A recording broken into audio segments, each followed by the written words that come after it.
पिछली वीडियो में आपने हाइलोएरिन्स क्या होता है, उसका नामकरण कैसे किया जाता है, इसके विषय में सीखा था। आज हम आप लोगों को इसी का नेक्स्ट टॉपिक हाइलोएरिन्स के गुण के बारे में बताएंगे। तो पहला गुण आपका भौतिक गुण है। भौतिक गुण में जो हाइलोएरिन्स होते हैं, हाइलोएरिन्स क्रिस्टलीय ठोस या रंगहीन द्रव होते हैं। अगर इनकी अवस्था की बात की जाए तो ये क्रिस्टलीय ठोस या रंगहीन द्रव में पाए जाते हैं। दूसरी बात, इसके घनत्व की अगर बात की जाए, डेंसिटी की, तो जल के तुलना में इनका घनत्व अधिक होता है तथा इनके घनत्व फ्लोरोबेंजीन से आयोडोबेंजीन तक बढ़ते हैं। यानी मॉलिक्यूलर वेट बढ़ेगा तो डेंसिटी भी इंक्रीज करती चली जाएगी। अगला जो बिंदु है, इसकी अभिलाक्षणिक गंध उपस्थित होती है। तो इस तरीके से जो इसका मुख्य भौतिक गुण था यह आपका क्लियर हुआ होगा। अब हम बात करते हैं रासायनिक गुण की। रासायनिक गुण पे, जहां पे रासायनिक गुण की बात होती है वहां पे यह बात आती है कि ये किस तरीके के रिएक्शंस को दिया करते हैं। तो आपका जो हाइलोएरिन्स है उसकी जो स्पेसिफिक रिएक्शन है, यानी विशिष्ट अभिक्रिया जो है, वो है इलेक्ट्रॉन स्नेही प्रतिस्थापन अभिक्रिया। इलेक्ट्रॉन स्नेही प्रतिस्थापन अभिक्रिया को जानने से पहले हम हाइलोएरिन्स के अनुनादी संरचना को समझेंगे। उसी से क्लियर होगा कि ये किस प्रकार के देशिक हैं और कैसे, कहां पे, कौन से पोजीशंस पे इलेक्ट्रोफाइल का आक्रमण होगा। समझते हैं।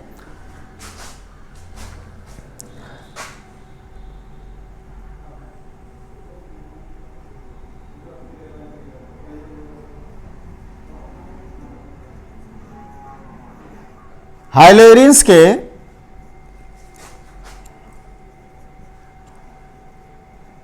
अनुनादी संरचना।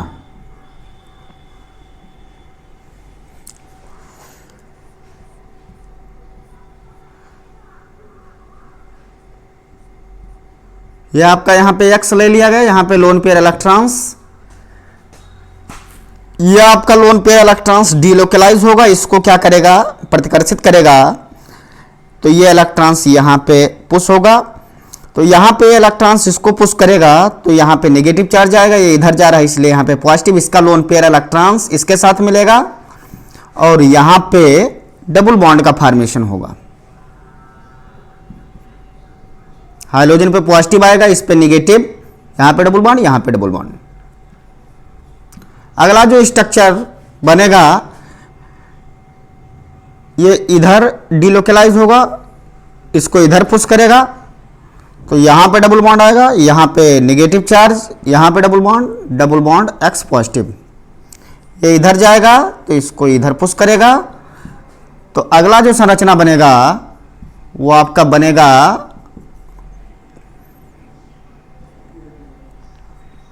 यहां पे नेगेटिव चार्ज।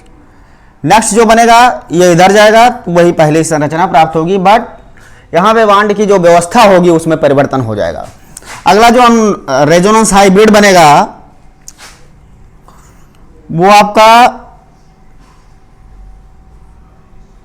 यहां से इलेक्ट्रॉन डीलोकलाइज हुआ है, यहां से चलते हुए इस तरीके से चक्रण कर रहा है और निगेटिव चार्ज इस पोजीशन पे, यहां पे और यहां पे डेवलप हुआ है। अर्थात हम कह सकते हैं कि हाइलोएरिन्स पे कोई भी इलेक्ट्रोफाइल अगर आएगा तो जहां पे इलेक्ट्रॉन का घनत्व अधिक होगा इलेक्ट्रोफाइल वहीं पे जुड़ेगा। तो आपने देखा ये तीनों अनुनादी संरचना फर्स्ट, सेकंड और थर्ड, ये तीनों जो हमें प्राप्त हुआ है, इसमें जो नेगेटिव चार्ज आया है वो आर्थो और पैरा पोजीशन पे आया है, आर्थो और पैरा पोजीशन पे। इस नाते हाइलोएरिन्स जो होते हैं वो आर्थो पैरादेशिक होते हैं।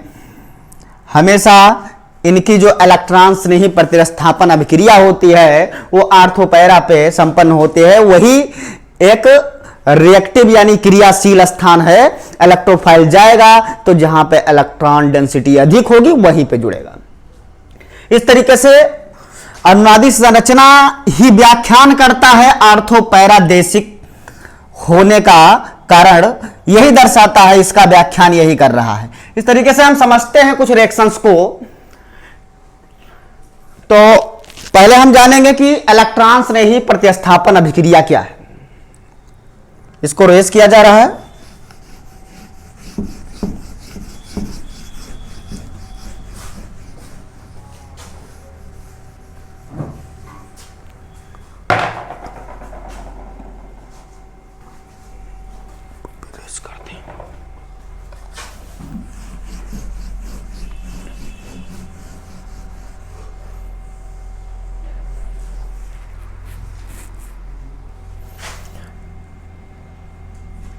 इलेक्ट्रॉन स्नेही प्रतिस्थापन अभिक्रिया।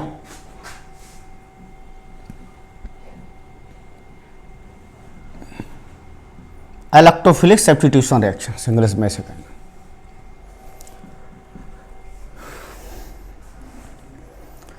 वह प्रतिस्थापन अभिक्रियाएं जिसमें किसी कार्बनिक यौगिक का परमाणु या परमाणुओं का समूह किसी इलेक्ट्रॉन्स नहीं अभिकर्मक के द्वारा प्रतिस्थापित होता हो तो ऐसे रासायनिक अभिक्रिया को हम इलेक्ट्रॉन्स नहीं प्रतिस्थापन अभिक्रिया कहते हैं। बिल्कुल इसी सा परिभाषा है इसका।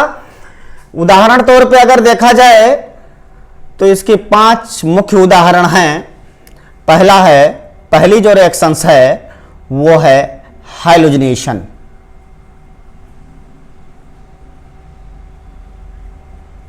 हाइलोजनीकरण कैसी रिएक्शंस होती है? क्लोरोबेंजीन को उदाहरण तौर पे हम ले रहे हैं। इसकी रिएक्शंस अगर क्लोरीन से कराई जाए या ब्रोमीन से कराई जाए तो ये रिएक्शंस AlCl3 कैटालिस्ट के उपस्थिति में होती है। तो यहां पे एक प्रोडक्ट आपको आर्थो वाला प्राप्त होगा और दूसरा प्रोडक्ट जो आपको प्राप्त होगा वो पैरा पोजीशंस और साथ में HCl एलिमिनेट होगा। इस तरीके से आप लोगों ने पिछली क्लास में इसको पढ़ा भी है। इस रिएक्शंस की अगर मैकेनिज्म की बात की जाए तो ये रिएक्शंस 3 स्टेप में संपन्न होती हैं। पहला स्टेप जो आपका है इलेक्ट्रॉन स्नेही का निर्माण होता है। दूसरे स्टेप में इलेक्ट्रॉन स्नेही अभिकर्मक का आक्रमण आधार अणु पे होता है। तीसरे स्टेप में H+ आयन एलिमिनेट होता है, प्रोडक्ट का फॉर्मेशन होता है। तो इस तरीके से ये 3 स्टेप की है। यहां पे कैटालिस्ट, यहां पे जो इलेक्ट्रोफाइल आपका होगा Cl पॉजिटिव होगा। अभी आप लोगों ने अनुनादी संरचना में देखा भी है कि यहां पे आर्थो और पैरा पोजीशंस पे इलेक्ट्रॉन डेंसिटी अधिक है, इलेक्ट्रॉन का घनत्व अधिक है। इस नाते कोई भी इलेक्ट्रोफाइल अगर जाएगा या तो आर्थो पे जाएगा या तो पैरा पे जाएगा। इसलिए यह जो हाइलोएरिन्स होते हैं वो आर्थो पैरादेशिक हुआ करते हैं। Ortho para reactions, ortho para position जो होता है ज्यादा क्रियाशील होता है, इस नाते रिएक्शंस वहीं पे संपन्न हुआ करती हैं। दूसरी रिएक्शंस आपकी है नाइट्रेशन।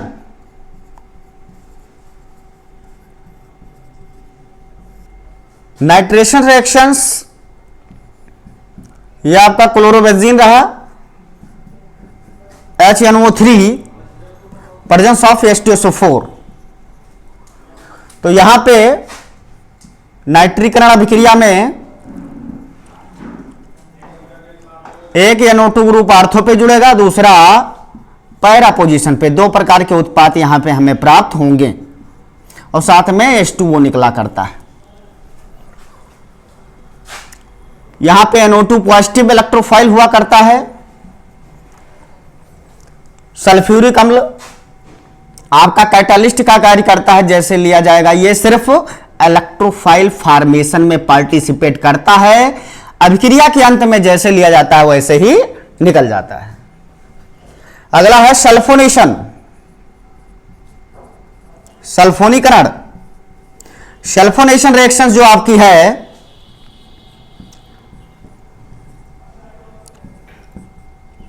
H2SO4, 2 मॉलिक्यूल पार्टिसिपेट करते हैं।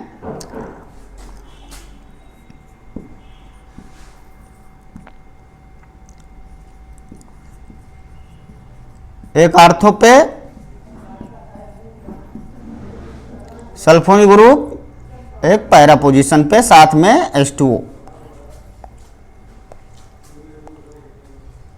यहां पे इलेक्ट्रोफाइल SO3 पॉजिटिव हुआ करता है। SO3 आपका उदासीन इलेक्ट्रॉन से नहीं अभिकर्मक इसमें बनता है। अगला जो रिएक्शंस है वो फ्रीडल क्रॉफ रिएक्शंस, FCR रिएक्शंस है। इसमें 2 रिएक्शंस आपकी हैं, एक एल्काइलेशन, एक एसाइलेशन रिएक्शंस। उन दोनों रिएक्शंस को भी समझते हैं।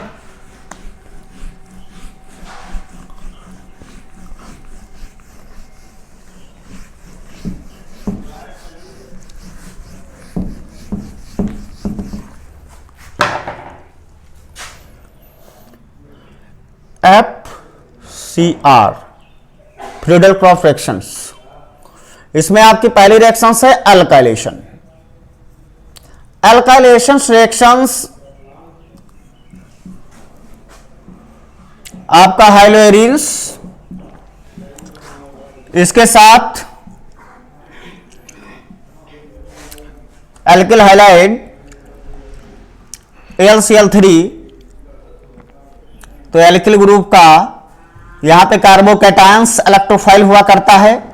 यह आपका ClCH3 यहां पे एक बार जुड़ेगा ऑर्थो पोजीशन पे और एक बार पैरा पे जुड़ेगा और साथ में HCl एलिमिनेट हुआ करता है। अगला है एसाइलेशन।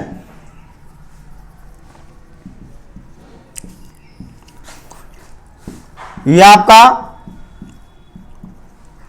क्लोरोबेंजीन, अम्ल क्लोराइड, एसिटिल क्लोराइड लिया जाएगा। Catalyst AlCl3, acyl group electrophile हुआ करता है। C double bond O CH3। दूसरा जो प्रोडक्ट बनेगा साथ में HCl निकला करता है। इस तरीके से 5 रिएक्शंस जो आप लोगों ने सीखा वो इलेक्ट्रॉन स्नेही प्रतिस्थापन अभिक्रिया थी। इलेक्ट्रॉन स्नेही प्रतिस्थापन अभिक्रिया।